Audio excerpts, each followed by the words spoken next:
All right, welcome everyone to our CDC podcast today. My name is Lim Hai and I will be your host this evening. The topic that we'll be discussing today is about vaping. The reason for our podcast is hopefully to straighten some things out about vaping because there's a lot of misconception, that vaping is just like water. And did you guys know that vaping isn't just water?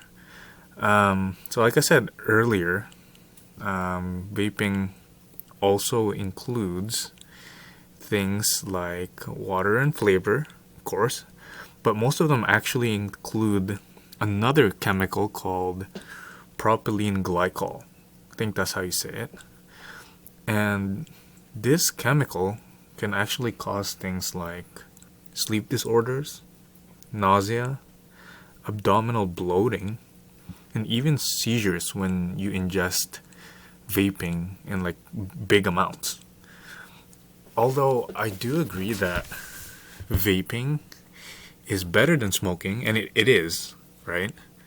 But that's like choosing the lesser evil. It's still evil, and it's pretty much picking your poison, although it's not as poisonous as smoking, but it still is poisonous.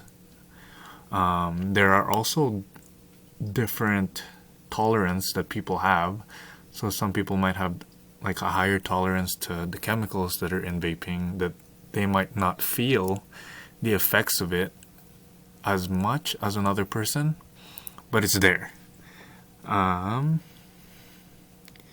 not forget, I guess, that there are still risks associated with vaping.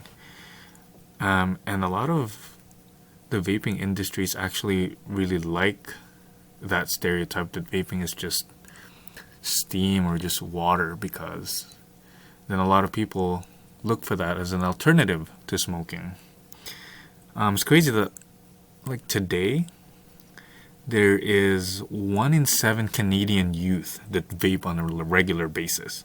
That's actually a lot if you think about it.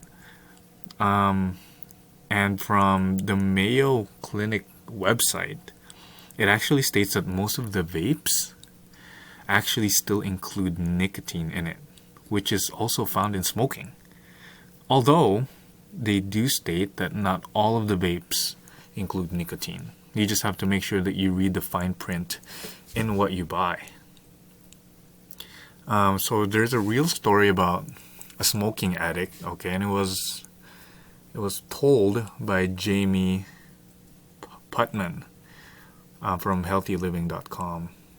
So the short version of the story is that this person smoked for about 9 years, but he was an athlete, okay? So he loved to run, and he loved to just have a healthy, active lifestyle, right? But after smoking for 9 years, his physical health degraded so much that he wasn't able to run as much as he used to. And after feeling the physical effects of smoking, this person actually decided to stop and vape instead. But he recounted, this person that was addicted to smoking, right? He recounted that it was so much easier to vape in public that he actually got addicted to vaping more. Like he couldn't go like an hour without vaping because it was so easy, it was so accessible, because vaping doesn't leave like that bad odor that smoking does, right? So long story short, like I said, he got more addicted to vaping to the point where he just couldn't go without it.